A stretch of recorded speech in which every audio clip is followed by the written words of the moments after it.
We are back for another episode of Talk Dead to Me. I'm your host, Johnny Odell. I'm the social media manager for The Walking Dead. With me, as always, are my co-hosts, Alexandra August and Woody Tondorf. Guys, tell the people what you do here at Skybound. Well, thanks for asking, Johnny. I'm actually Skybound's podcast producer. I'm building our first slate of narrative podcasts for 2019 and 2020, and you should check back for some really exciting announcements. That's awesome. And is it true that you live on the roof? It is true that I live on the roof. Wow. It's really spacious. Yeah, there's all these rumors about the bed and the blankets and like people. That's found, not like, mine. Woody, what do you do here? Tell the people they've heard your voice on YouTube. Yeah, so I guess I voice a lot of the YouTube video Walking Dead stuff that we have, which is really great. I answer some of the comments. Some people don't think I'm real. I'm real, as far as I know, but we're all just simulations in a larger video game. And I work for Skybound Games, so I produce all of our like trailers and videos and work with our network of influencers and stuff, and really just have a thankless job where people hate me on the internet. That's awesome. Well, I think you do a bang-up job, and I'm just happy you're here. All right, guys, let's get into the show. Woody, what do we have going on? Well, on today's show, we catch you up on all the Walking Dead news from New York Comic-Con. We dive into 1002, argue which X-Men character everyone on the show is, and later interview our good friend Kirsten Acuna from Insider. And big news, we are officially now on all major platforms. We are on iTunes, Spotify, Google, Stitcher, Blueberry, TuneIn, Overcast, Pocket Cast. Everywhere you can find free podcasts, you will find Talk Dead to Me. So make sure to hit subscribe, rate us 5 stars, and shout at people in public transit about us because we can't afford billboards yet. All right, so now for our news segment. We're going to cover what happened at New York Comic-Con 2019. I was there last week. It was very exciting. Covered everything from the panel to the pizza to the pneumonia.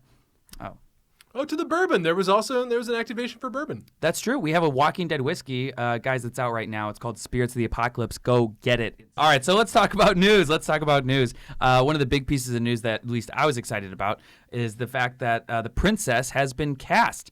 All right, so most of you guys, if you're just fans of the show, you're probably not going to know who the princess is. She was introduced in issue 171 of the comics. She is this sassy, over-the-top, pink fur-wearing, long hair, spear-wielding badass who's hilarious and joins our crew when they're on the trek to Commonwealth. That's the next big community they hit after the Whisperer War.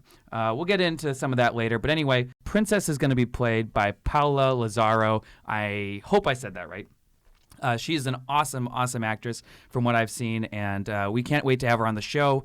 Hopefully, I think that's at the end of season 10, so that'll be really exciting. She looks just like her. She really does. It's really good casting. All right, the other big piece of news that I found out right before the panel is going to happen is that Lauren Cohan is reprising her role as Maggie, coming back to the show. Woo! I think in season 10, definitely season 11, but either way, it's very exciting. Are you guys excited for that? Oh, yeah. Yeah. I'm excited for what we talked about the other week, which was the idea of the Whisperer War happening, and all of a sudden Maggie and Georgie and like the Knights of the Vale from the Commonwealth start stormtrooping in. And I'm just like...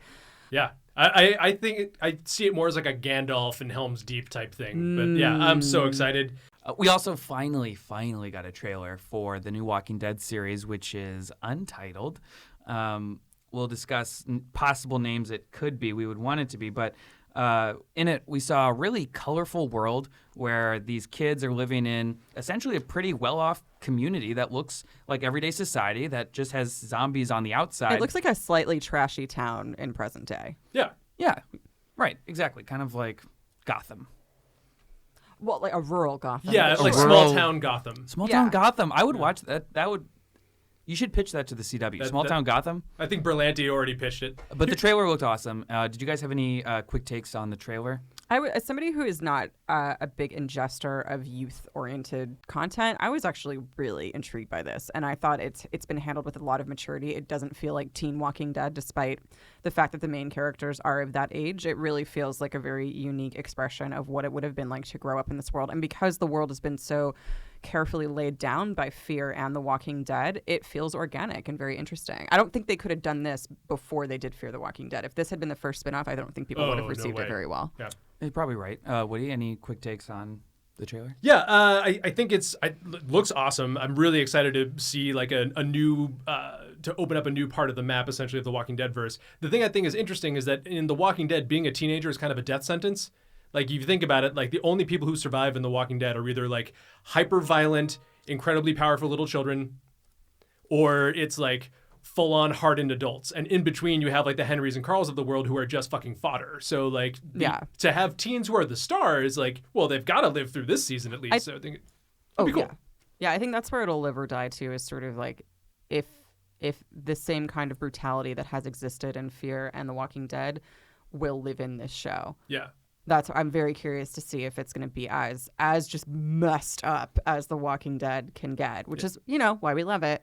As bleak as it can get. I realize the series is sort of happening a little bit later, but I'm very curious to see how dark it gets. Yeah, the idea that like the walkers aren't the enemy, humans are the worst monsters you can find out there. Like when the teens reach that, what's that going to look like, or are they going to go in that direction? And how will people receive it? Yeah, and like it's like how will audiences, are they going to be okay with these kids getting pushed to the same limits as adults were? Yeah, I like it. I can't wait. Watching it. Oh.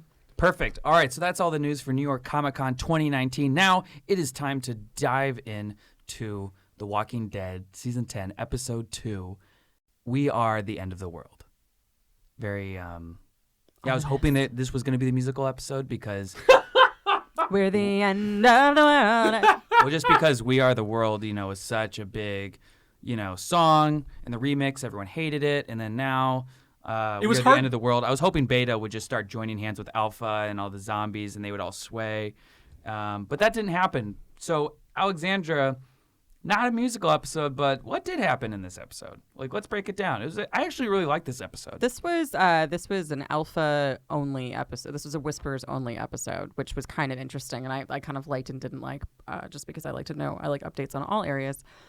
But this episode covered through flashbacks how Alpha and Lydia sort of first survived after Alpha like murdered her father, and then decided that she and Lydia were just gonna make it on their own. They encounter a man who appears like homeless and masked when they kind of bust into a psychiatric hospital, or what looks like one. And he wants nothing to do with them, but he allows them to stay. And over the course of an evening during the apocalypse, they manage to become friends and proceed further together. And we also see this is the birth of the names Alpha and Beta happen in this episode. And then on the other side of it, in the present, juxtapose, we're seeing Alpha in the present day and sort of working out. We get a really good example of how kind of governance works in the Whispers and how you're supposed to behave, and how Alpha and Beta's partnership has evolved, and now how it's trickling down to the rest of the tribe and how it's actually activating with a bunch of people.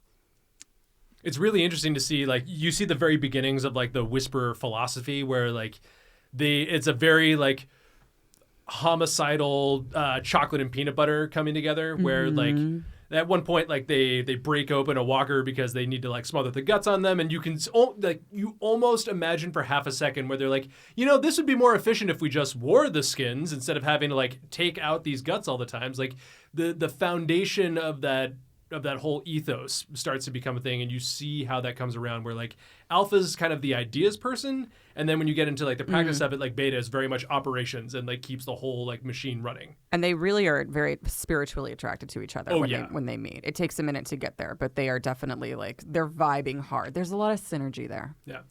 So we're jumping back and forth between the past and the present, and when we reach the present, like we're in the current timeline. It's not any sort of like years back, and we're with the Whisperer camp after they've done the whole heads on spikes thing. We find out midway through the episode that they look up and they see the satellite too, so that establishes us within the timeline. But we get this really interesting look into like the Whisperer org chart, where you have like Beta's going off in this kind of like scouting party with Gamma, played by Thora Birch, who's not named that yet, and she's out with her sister, who's having a real tough time with things. And she looks over to her and she basically like says, she comes just short of being like, "You're embarrassing me in front of the boss." Like you can tell like Beta is absolutely like the person who everybody wants to like make sure that you're okay with. But then like Alpha's kind of like the cult leader type person. Alpha's the CEO. Beta's your direct report. 100%. Yep, that's exactly right. They also get a little bit of a look into like a slightly more permanent camp, where everything is kind of put together in this kind of like Carcosa from True Detective type vein, where like they've got like I'm realizing in watching this episode that all of the Whisperers are master craftspeople. They make incredible skin masks that like tie together in the back. They have like pretty good like structures that they put together, seemingly entirely from branches. Like they're very good with their hands. And just, just fun to see like the internal office politics, because some people aren't, you can tell the group is not totally as one mind. Some people think like, hey, we saw this other like these other people who were living a perfectly fine life, and they're trying to like cut that chaff from the wheat.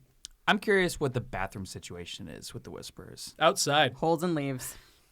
Yeah, hygiene is not a priority for the Whisperers, and the worse they smell, the more people will stay away from them. So. Exactly. I want to say this last week, and I've forgotten about it. Like the baseline smell in The Walking Dead has to be just like not great. Kind of like Renaissance medieval times where like open sewage in the streets type thing. Like everybody smells bad. So like on average, it's not a great time. Well, and basically there's, for lack of a better word, dying livestock everywhere you go. Yeah. So like I can't imagine the walkers smell good, and they're kind of everywhere. So I can't imagine there's anywhere you could go where a breeze wouldn't like take rotting flesh into your nose. Yeah, like that hospital when they go into the flashbacks has to be just like the worst. And then they go out of their way to like rip open walkers left and right, and like that's only just, you're trapped in there. There's no ventilation. Like it's gagging. By the way, Greg Nicotero directed this episode, and you will be able to tell. Yep. It's true. You're getting back into like the claustrophobia of all the different hallways and stuff, and it's just...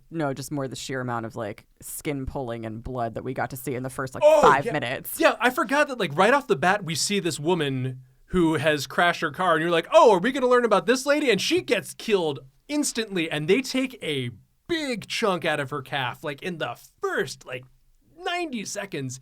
It's bad. Like this has to be like one of the grosser episodes. Yeah, if this were... Oh, go on. I think the grossest death was actually, because I'm numb to all this by now. Sure. I've been watching it forever. But I know Noah's death stood out as a real gross one when he was in the. He gets his cheek bitten off. His cheek not just bitten off, but like ripped off, like they like torn off. And he was like screaming while it's happening. So he's very much alive. A lot of people don't know that, but they actually killed that actor just for the shot. So we established that like the Whisperers, like the heroes in Alexandria and whatnot, are not exactly like, they have divisions as well. And one of those is a lady who's just kind of like, yeah, we saw other people and they seem fine. Like maybe we think about that life. But another one is Gamma's sister, who we find out has this like really shocking tie into the backstory of season 9. Yeah, one of the reasons that Gamma is angry at her sister when we first meet them is that her sister gets distracted by the sun and starts sort of talking, almost like praying, saying, he's up there, he can see me, it's so lovely. She's definitely like, she's got something mental going on. She goes full Midsummer. Yeah. We realize the reason behind, her name is Frances, the reason behind Frances's mental illness is that she lost a baby. And she lost a baby when she visited the hilltop and set it down in front and on their fields because it was crying and it was attracting walkers, which we saw, kind of that harrowing scene that we saw in season 9. And what even worse, what we learned through flashbacks this episode is that Alpha told her to bring the baby. Alpha absolutely intended for that whole thing to go down as it is. That was a choice.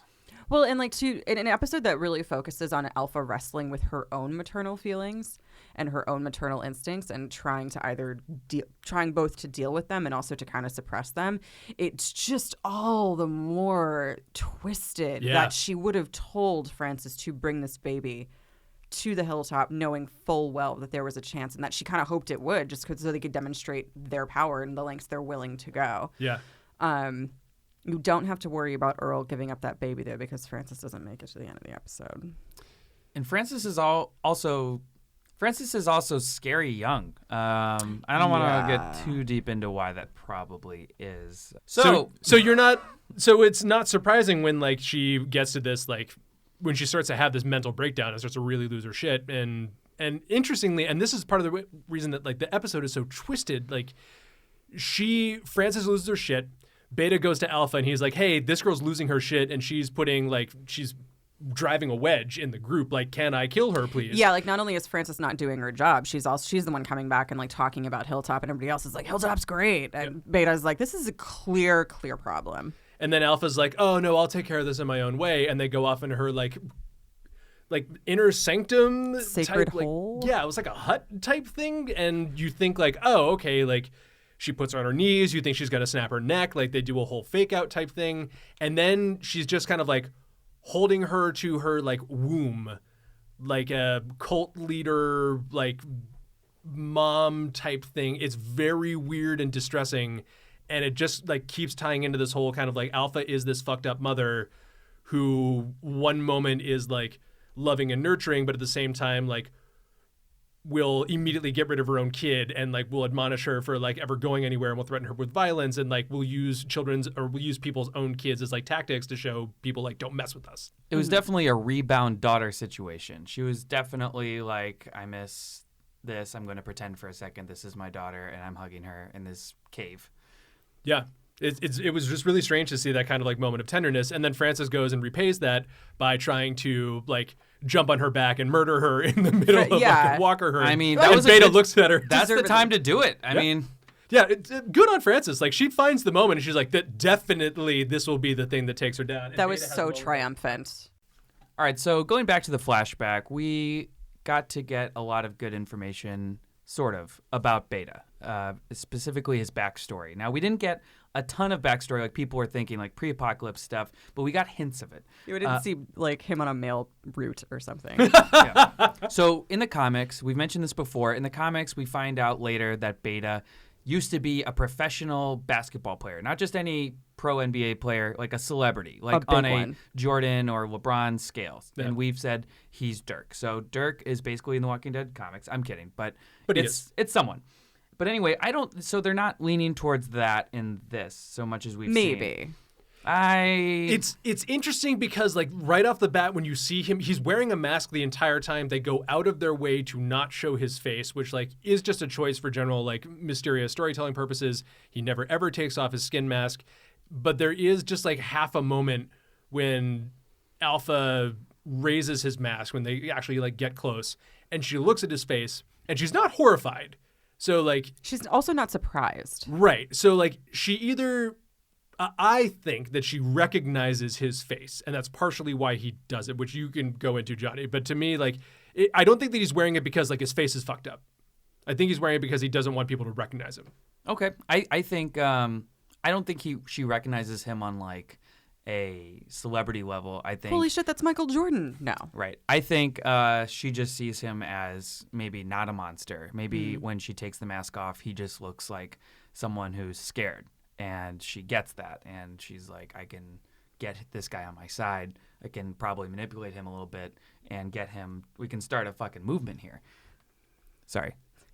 I dig that. Yeah, so that's kind of what I think about that. But before she takes the mask off, we see Alpha is looking for Lydia. Lydia is like, I want to be a monster too. So she covers herself in blood and starts like playing on her own. Great. And what Alpha finds is she finds a little bulletin board with what is Beta and his friend. Beta his friend is wearing the shirt that Beta ends up wearing. But anyway, we actually paused the episode and we saw that it looked like they were standing in front of a rehab facility, or maybe this was the mental hospital. We're not really sure. That maybe. Well, yeah, they're. I think it could have been a mental hospital with also like a rehab type, or just a hospital with a substance abuse ward. Yeah. Because we see literature when we go to that kind of office that's like the Serenity Prayer, and you know, if you pause the thing and look, there's like addiction. There's a addiction center sign. Yeah. Right. So this goes to our big debate of like what the relationship is between Beta and his friend. My theory, and I could be wrong, I don't know. I know some things, but I don't know these things, is that Beta actually had a relationship with this person, like a romantic relationship. I'm judging that, even though we don't know very much, I'm judging that based on when Alpha kills the guy, Beta immediately goes over to him, gets very emotional, and then kind of like lays down next to him or sits down next to him and sort of like pets him, sort of romantically. And yes, it's possible that, and you can get into this, I know you guys have your own opinions on this, it could be a friend, you know, but just the way that he was sort of like caressing him, it just, for me, seemed like more. And it's possible. Like romantic and sexual, too. Yeah. And the fact that we find out later that it's his face, his friend or romantic interest face, that he ends up wearing. Now, when I have And also his shirt. His friend's Yeah, he wearing takes the I Have a Nice Day shirt that Beta's wearing in the present is the shirt this friend who became a walker that Beta didn't want killed it's his shirt that he's wearing. he wears the shirt and face, and I just think that you wouldn't do that for just a friend. I think it would have to be something more. Woody, what's your take on this? So I see that. I think my inclination towards it, just in the idea that like he's separated and he's wearing the Have a Nice Day T-shirt. For those of you who haven't seen it, he's keeping him in the hospital. Clearly, he has some sort of like connection to him. Takes his shirt, strips off the dude's face. To me, that moment where he was like, "Oh, my dead dude," seemed more like a tender, like familial thing. So like I feel like there's more of a like it's a brother or a close relative or some other different type of connection to him. I didn't necessarily get relationship, but I could see how you would get there. But to me, I think it's just like it's probably just a brother thing. That's fair. I tend to agree with Woody, maybe for a different reason, just because I think that they're hiding this relationship. I think at one point we're going to learn the truth of this relationship. And for that to be a surprise, I don't think homosexuality is it. Because The Walking Dead is, dealt very blatantly with homosexuality. So it's not like, surprise, it's our twist. It's our first homosexual character that's been done. And so if they're keeping this a secret, there must be a good reason. And to me, homosexuality is not that reason. But I don't like it. It could be that. It could very easily be that. Or it could just be that Beta's mental. There's also that. The dude could just be like, hey, this like dude was my like thing or whatever, like my pretty bird. And then, just... Well, to be fair, there was a picture. I shouldn't say that. There was that picture of them. Of them holding not holding like hugging, but like, one arm around. Were they? I thought they were just... I think they were just standing side by side. Nope. Oh. Well, you folks at home who are either saw the episode or didn't, you be the call. Mm-hmm. Call our voicemail line. We actually have one, and let us know what you think. What's the deal with those two? What's the deal with Mr. B and Have a Nice Day? What's the deal? All right, so is there anything else from this episode that you guys wanted to talk about that's not in a segment? Yes. All right, Woody, go for it. Yes. So we get an idea of actually, like, we get a look into the Whisperer, like, promotion ceremony type thing, because when Frances has her whole, like, attack in the middle of the herd, Gamma actually goes out of her way to get Alpha out of that mess while all of the walkers just descend on Frances. And in response, Alpha's like, oh, like, you're one of us. You're great. You sacrificed a family member, unlike me. So you're probably pretty hard. Like, you should probably be one of us. And she's like, yes, absolutely. Like, I'm part of this program. And then Beta, you see, like, the office politics of it a little bit. And Beta's recognizing, like, here's this other person who's on the rise. I'm the number one dude next to the number one. So, like, how does this work? And he kind of goes over, like, a prove yourself type thing. And she delivers this line perfectly, where she looks up at Beta and they have this whole thing through the episode where they go through like, we are the end of the world. We don't have feelings. We don't feel pain. Like, we are not like people, basically. And it's all very like emo teen stuff, and I love it. But she looks at him and she goes, I too am empty. And it's just so like, it's delivered so perfectly. It's like, she's not in it with this, but she's just like saying the company line to see if it goes. And Beta's kind of like, fine. So they promote her from somebody who has no name to Gamma. I think Gamma's way over her head. She's going with this. I think she was a little horrified by her sister dying. I think she would have saved her if she could, but then kind of realized, read the room and, all right, I guess I'll leave her. But she definitely has empathy. But now that she has this new power and she's not in the comics, she is a very dangerous character. And who knows what she could end up getting into this season. We have no comic compass to guide us. So with this new power, what do you guys think she could do? So Beta, Alpha's not going anywhere. Alpha's not like abandoning her philosophy. Beta certainly is not going to be able to be flipped. Somebody's going to need to help the communities in this war against the Whisperers, and I think that person is probably going to be Gamma. She's already conflicted. I think like it was kind of interesting to watch her let her sister go because she had already expressed some frustration with her. So I'm kind of curious to see how Gamma and Frances wound up with the Whisperers, because I don't understand what's making Frances so desperate to stay with Alpha in particular. It seems like she's got her own mind a bit. So yeah, I think she's definitely like Alpha and Beta are dyed-in-the-wool true believers. They're zealots, originators of the creed, and they have some other folks who are part of it who are clearly buying into the lifestyle. But she is just like, she's just saying the words. She's not a true believer like most of the others, and I think we've met the wedge that will help out the survivors in the Whisper War. She's saving her own skin. Oh my God! All right, Alexander has been kicked off the God. podcast. That brings us to our next. Go ahead. Sorry, one last thing. So we covered that there's division in the group a little bit, and I think there's an interesting parallel because Beta basically goads Alpha into reassuming hostilities with the survivor group because he recognizes that like the herd is not one. And it's interesting that the episode before you have Negan telling that exact same thing to Gabriel, being like, you need to get them around a common enemy and galvanize the troops. Beta essentially issues that exact same strategy to Alpha, and she takes it. So it's interesting to see how they're both coming together to unite against a common enemy, and that war... isn't a threat to them. Right. Yeah, it's sort of like the idea that there's no nobility. I feel like we sort of rid ourselves of the idea that there's any nobility left in the Whisperers, or I'm sorry, that there was any nobility in the Whisperer philosophy at all. That there was any kind of value to it, as twisted as it could be.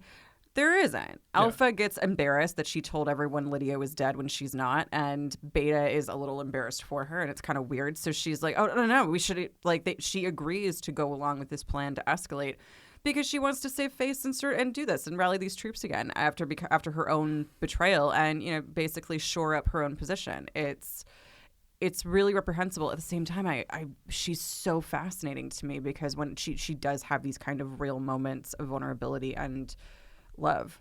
Yep. And then the episode ends with Alpha and Carol looking at each other just like the end of the season 10 premiere. So now we've come full circle. We've caught you up on the heroes. We've caught you up on the villains. And now I feel like the season can properly start after 2 episodes, which is fine. I like the backstory. I like catching up with everyone and see all the new challenges they're facing. So now... that's the end of that episode. So let's go into our next segment called Ship Watch. All right, for this edition of Ship Watch. Now, Ship Watch can be friendship or relationship. Who are you guys shipping for this episode? I don't know that I'm shipping them per se, but I found the formation of the Alpha Beta relationship really compelling, and they are doing such an amazing job because it's really not romantic. I don't think you could look at it's clear that Beta worships her and reveres her, but it's also clear to me that that's not sexual. Yeah. I don't think Beta is a sexual person, at least at this moment. Yeah. And whether or not Alpha is, it's not directed towards him. So I like their relationship because it's not cliche. It's really fascinating. It's very complex. So I enjoy. That was my ship of the week. And it's also, it's doubly impressive when you consider that Ryan Hurst is literally doing most of this episode in a mask. Oh yeah. You don't see how he emotes. You are only getting this from body language and tone of voice and how he's just kind of carrying himself. And he really sells it. The very first time that you see him, he's this monstrous figure at the end of a hospital hallway. He doesn't say anything when they come forward. He just swings a machete for the first time, and you're like, a couple drops of pee came out. He's terrifying. Yes, very Jason Voorhees, very Michael Myers. I think Greg Nicotero did direct this episode. Obviously, he's a big fan of horror. I'm pretty sure he drew from all of those. Absolutely, movies. Yeah. Absolutely. I would not have stayed in that hospital. I would have been like, this is your fine. And Woody, you were talking about when we watched the episode together beforehand. Fun, guys. It is really fun. We do have a lot of fun. We do. Woody, you were talking about the meet cute that they had.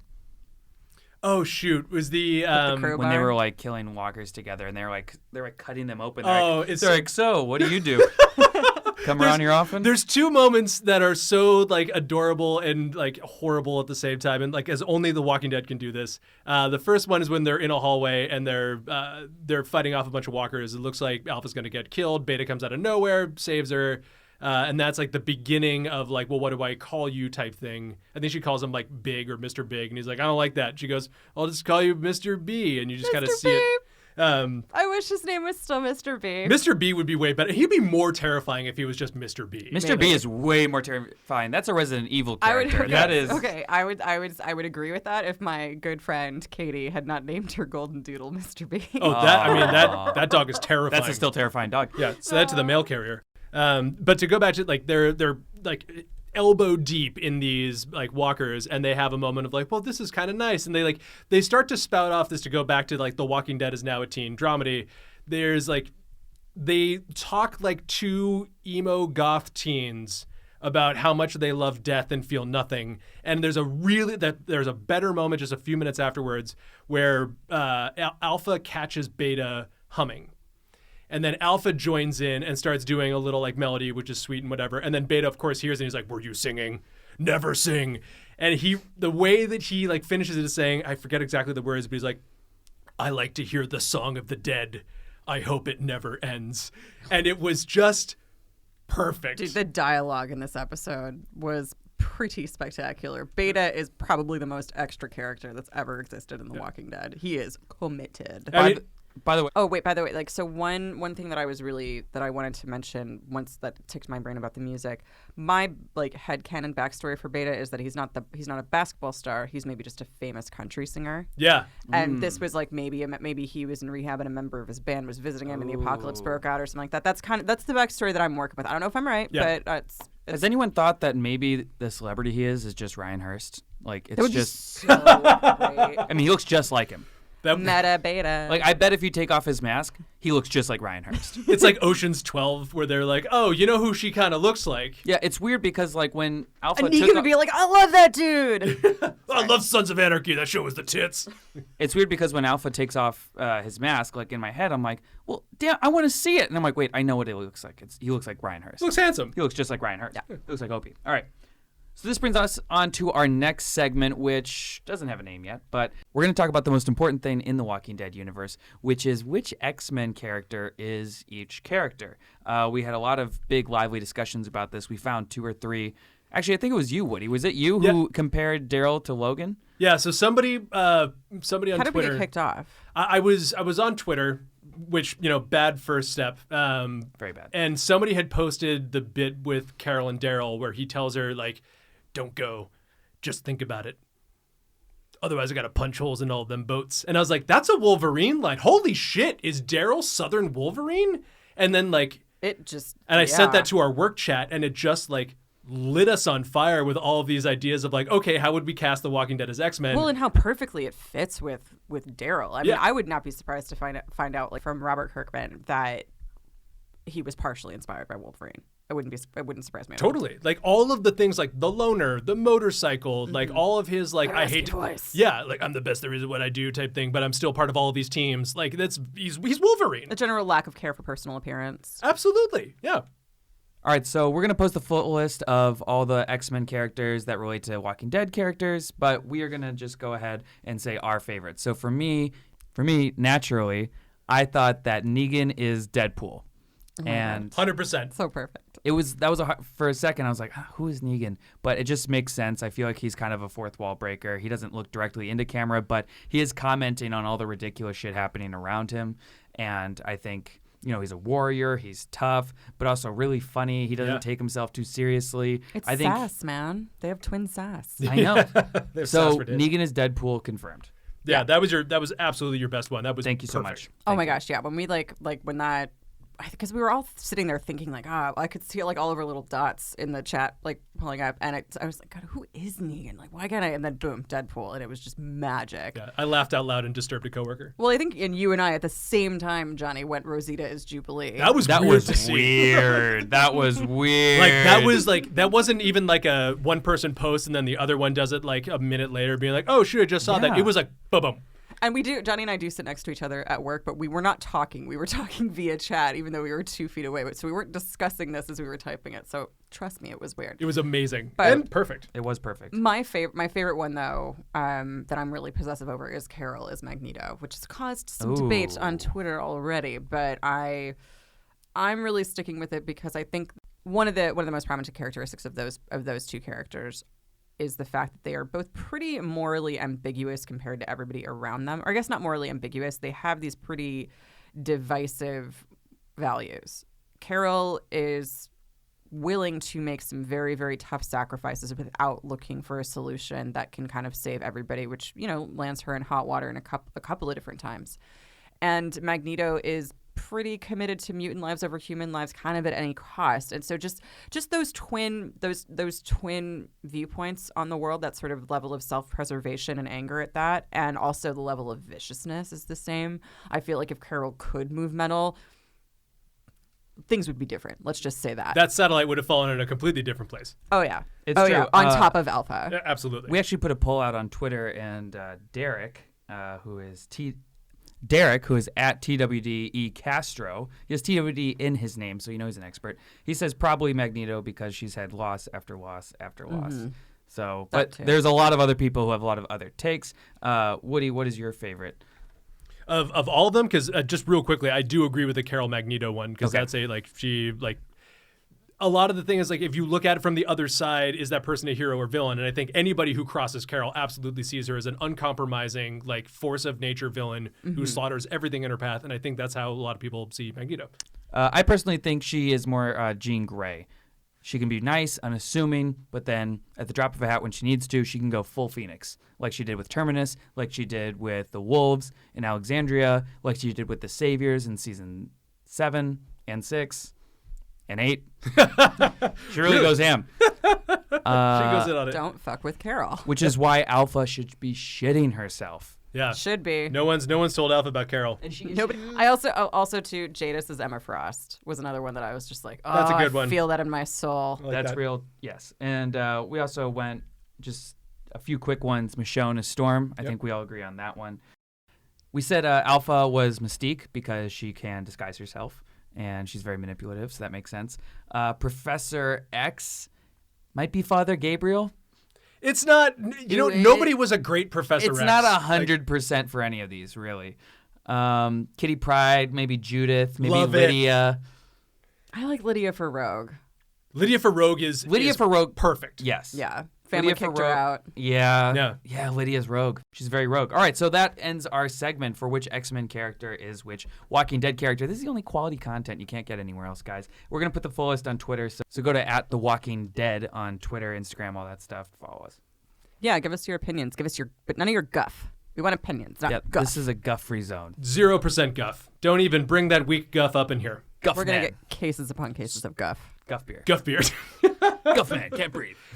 And some of you might have opinions where the written word is just not the medium where you want to express that. And I get it. And in case you want to really just express your vitriol or how you really feel this X-Men character is a Walking Dead character, we have a voicemail line just for that purpose. I advised against it, but here it is. 213-536-1275. Again, the number is 213-536-1275. Order now. You can also send emails to talkdeadtome@gmail.com. Yes, we love emails. We love voicemails. Just no actual physical mail. Please indicate okay to print. You could also send us a voice memo via email or any way. We want to hear from you guys. We want to hear what you have to say. We want to hear if you have a fantastic hummed version of the Walking Dead theme song. We will definitely take those. And who knows, you might get played on this podcast. And now we're going to go to our first guest ever, Kirsten Acuna from Insider. Guys, I'm really excited that I got to talk to her. And here's that interview right now.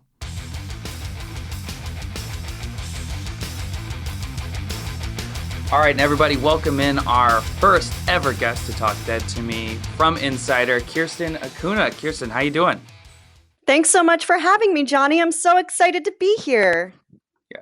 So, Kirsten, tell the people who you are, what you do. Yeah, so I'm an entertainment correspondent for Insider and Business Insider, and mostly I write about movies, TVs. I review a lot of movies, but I write a lot about The Walking Dead. I've been writing about it probably since like season 5 or 6, I want to say. I've been at Business Insider since 2012, and yeah, generally, other than like writing about The Walking Dead, I write a lot about Disney, Marvel, DC, superhero movies and all of that jazz. And yeah, every single week I usually interview either someone who has directed an episode or someone who has starred on an episode, and I try to get all of the good info that everyone wants to know about bringing that episode to life. Oh, yes. You're like a sleuth, getting all the juicy details. What were your instant reactions to 10:02? This was an episode I was waiting to see since March. So I was so excited to see that this was an alpha beta centric episode because I spoke with Ryan Hurst back in March when he first appeared on the show, and I asked him if they were going to bring in a beta backstory. And he said that when he came onto the show, he told me that him and Angela Kang spoke about exploring his background a little bit more and why he doesn't take off the mask. Because initially, she was thinking that maybe Hearst would have an aversion to wearing the mask all the time. And he was like, no, let's talk about that. Like, I don't want him to take off the mask. So, yeah, I couldn't wait to dive into this episode. And I've watched the first three, and this was, I think this is my favorite out of the three episodes so far because I've been wondering, how do they meet up? These are things that aren't explored in the comic books, and it's really exciting to see that. I was there are a few things that really excited me about this episode, seeing how this episode was connected to 1001. I didn't think that they were going to make a connection between this episode and the satellite falling as well. And the other thing that really excited me was just seeing the introduction of Gamma and her sister, and maybe we'll talk about this in a little bit more, but her sister's connection to last season on the show, that certainly blew me away. Absolutely. I totally agree. And I was getting like a lot of Michael Myers vibes with the beta backstory stuff, especially with the whole, no one can see his face kind of thing.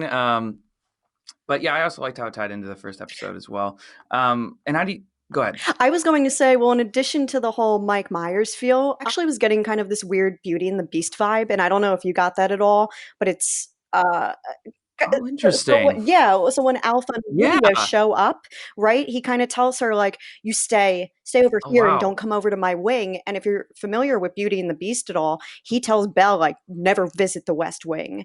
Like, and he doesn't like to be touched and all this stuff. And even there's a moment in the episode, I know, we're going really deep. I didn't think that my mind is blown right now. I'm so mad I didn't think of that. There's actually another moment in the episode where Alpha steps out of this light. In a way that reminded me of when the Beast first shows his face to Belle, and she goes, "Please step into the light." I think that this is just like me projecting a little bit, but that was when Alpha was going to speak to Gamma's sister, and I don't know. I was just making all these little connections between that, and I felt like the relationship was just reminded me of that. That is so fantastic and way better than the Halloween parallels I was thinking of. Like, Jesus, that's really... And, even though there were no townspeople, I feel like if there were, they would be trying to kill Beta. I mean, he is kind of a monster. I hope so. I know. All right, so back to the present. We saw Alpha... In regards to Alpha sort of emotionally breaking down over Lydia, we saw a little glimmer of this last season when she, kind of had that moment after Lydia disowned her at the fair. She kind of had that moment where she was crying, and the other Whisperer just happened to see her cry and can't have that. So she kills him, and he just, like a loyal follower, just watches her do it, doesn't even react. She really trains these guys. Anyway, do you think... I know. So do you think, we saw her really break down, like literally freak out this episode. Do you think that's going to be her downfall? Like, is her love for Lydia? Do you think that's so interesting? And you know what? I picked up on a few things watching the episode a second time. Well, first, let's get to the main question. She's definitely worried about others finding out. She freaks out a little bit at the end of the episode. She literally tells Beta the others can't know, and he's like, "Well, yeah, I'm not going to tell because we're close." And what worries me is Gamma, because she was so ready to ditch her sister the moment that she found out that she wasn't committed to the cause. And, Gamma's not in the comics. So I could see a big twist being her stepping up, if she finds out that Alpha's lied to everyone and being like, well, what are we following you for if you're not even following your own rules? But who knows there? Something that I did notice upon my second watch was, I was trying to imagine, other than telling us about, this being the first episode or the first time that Alpha and Beta met, like 7 years back, which maybe we should talk about the time thing also in a little bit. I thought that it was interesting that they were really emphasizing how Lydia was a weakness to Alpha. Um, she apologizes to her mom like a million times in this episode, saying, "I'm so sorry that like I screamed out and I, made us have to like stay in this place overnight and stuff." So you can tell that I feel like they showed that for a reason, how much Lydia holds back Alpha. And I Right. thought it was very interesting that Alpha, still Yeah. held on to this rabbit, built this very strange nest. I don't know what that's all about. Um, What? There's a lot of nests mhm, in this episode, and then yeah, also a cave. yeah. But yeah, Okay. I don't think that it's a good thing that Um, she has this very heavy attachment to Lydia still, and that she lied about it. And I'm very concerned about how her following will react if they learn that she's alive. And I feel like she may learn either well, Angela Kang said on Talking Dead for the premiere that Negan's going to meet Beta sometime this season. Will Negan also meet Alpha? Negan clearly knows about Lydia. They've had some conversations, so he knows that she's alive. Yeah. oh, I so hope they meet. I so hope they meet. I mean, just the comic storyline between them is so the Negan Whisper stuff is so great. If you guys haven't read the comics, definitely recommend doing that. But yeah, let's see. We have to talk about the time thing. I I felt know the like I time thing. somehow missed this the first time that I watched the episode, that there was a little title card at the beginning of the episode that said 7 years ago. Or maybe I watched such an early version it wasn't on there. Who knows? Anyway, I saw the Right. 7 years ago, and I was like, Who well, if knows? my math is correct, and usually I'm pretty good at math, I'm wondering if we're seeing a moment right around the time that Rick disappeared. Because we know that there was a 6 year time jump, but then you have to remember that Rosita was pregnant, she had the child, and we know that Coco's 3 months old now. Because if you were paying attention on the premiere, Eugene has a little chart and it says Yeah. that Coco is 3 months old. So Wow, you are really observant. anytime Way there more is a observant sign, than I need to hit I am. pause, and it That's takes me amazing. about like 2 hours to go through an episode. But anyway, I thought it was That is. interesting Oh because I my was like, gosh. "Oh, is this the same moment?" Yeah. And hopefully I can get a more concrete answer on this week. Um, but I feel like we're seeing the moment around when Rick disappeared, or right after when he disappeared. No, I think that's intentional. That must have been right when that happened. That's crazy to think that when Rick was gone or when Rick was leaving, Mhm. at that point, Lydia was just a little girl, like a child. I don't know. That just blows my mind. Enid like barely aged in like 7 years, and Lydia Oh, became a well, full she ass adult well, look, she who was can't read. traveling around with Um, yeah. poor Lydia. She's trying. I know. I'm sorry. She's trying. All right. Now that we've seen, Mm, um, the first episode focused on our heroes, second episode focused on the yes. villains. Where do you think the trajectory of the season is going? Obviously, there's a war to be had at some point, but are we close to So, it, there or was so where do you much think it's all setup going? in this episode. Originally, I thought this was just going to be a simple, "Oh, we're just gonna do this one-off episode with telling a whole bunch of backstory." But I loved how 27 minutes into this episode, early you see Gamma's sister start to lose it. Yeah, I note down everything. Um, Gamma's Specific. sister Wow. starts Yeah. losing it in Hmm. the field with the walkers, and originally at the beginning of the episode, you're not sure why, and you start to hear the baby cry, and then you realize like the 27 minutes in that it's because she left. She was the one who left that baby for dead, right? So not only what a Yes. great twist, but What a like great twist. great What a writing, great because I twist. literally thought we were just watching a backstory episode that would, be very one off, and which would not be inclusive of like episode one necessarily. So I love that the satellite was tied into this episode. I was not expecting that to happen. I love that this episode tied in with the previous season.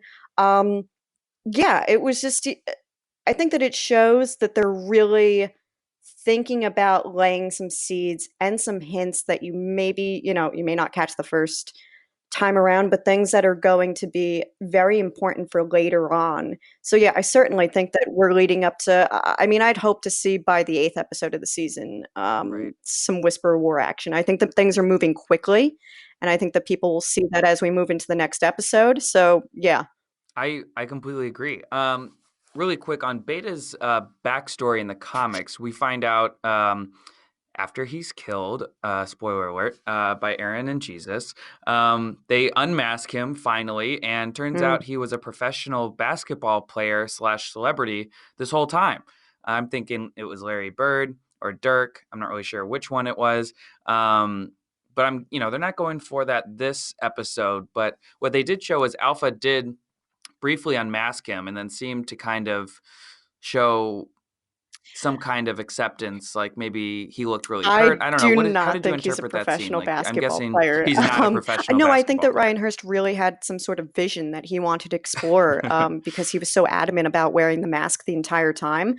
So I think that we're going to see something different. We've seen so many changes from the show, Right. in the show from the comics anyway. So I always imagined that maybe it was because of disfigurement, and I feel like going back to my Beauty and the Beast analogy, that would line up Oh, perfectly, but who knows?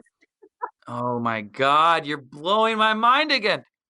And also, maybe that's why his face is scratched out. Maybe, And right? also because then it Wait, would just oh my show goodness, wait, what? Johnny, that's another thing in Beauty and the Beast. Maybe we just need to just What? go and Wait. put all these details from Beauty and the Beast. So if you're familiar, the prince does not want any photos of him up. He scratches out images Oh of my himself. God. It's Beauty and the Beast. All right, we're officially I think the name of this episode is We Are the End of the World, but I think it should be called Beauty and the Beta. Ooh, Beauty and the Beauty and Beta. What do you think about Love that? that. Beauty and the Beta. I love that. Okay, well, that's great. All right, Kirsten. Well, thanks so much for coming on the podcast. I really appreciate it. Please tell the people where they can find you and read all your amazing work. Yeah, sure. Thanks so much for having me, Johnny. This was so much fun. And if you want to go and read anything else that I cover on The Walking Dead or Disney, definitely Beauty and the Beast, I suppose, you can go to insider.com or you can follow along with me at I'm sorry, you can follow along with me You got it. at Kirsten Acuna. That's just Kirsten, my last name, Acuna, on Twitter. And I'm always sharing my stories on there every single Sunday night. I'm usually live tweeting East Coast time. So yeah, we can just follow along and have a conversation on there, and it's a lot of fun. That's awesome. Yes, guys, please go follow her. And one more thing, Kirsten, we were talking about X-Men, Walking Dead casting. Do you think, what X-Men character would you assign to Carol? Well, I always think of Carol as someone who comes in, takes charge, and kind of just blows things up in a situation, right? I'm thinking of like Terminus, and Yep. they're just Yes. blowing the whole place up. And honestly, the first person who comes to mind is just Jean Grey, because she literally Yes. she blew up Charles Xavier, in the last stand. 1,000%. Very Yes. reactive. Because she has a nice side, but then she can go full Dark Phoenix. Yeah, you know what? I didn't even think And about that. Jean Grey comes in. She seems all nice. I mean, look, Jean Grey's a great character, Yep. though. But yeah, I think that Probably makes cookies. probably makes cookies. Yeah, no, I think I would go with Jean Grey. Probably. Fiery personality. Great. Oh my God. Wow. A+ interview. Thank you so much, Kirsten. Now back to the pod.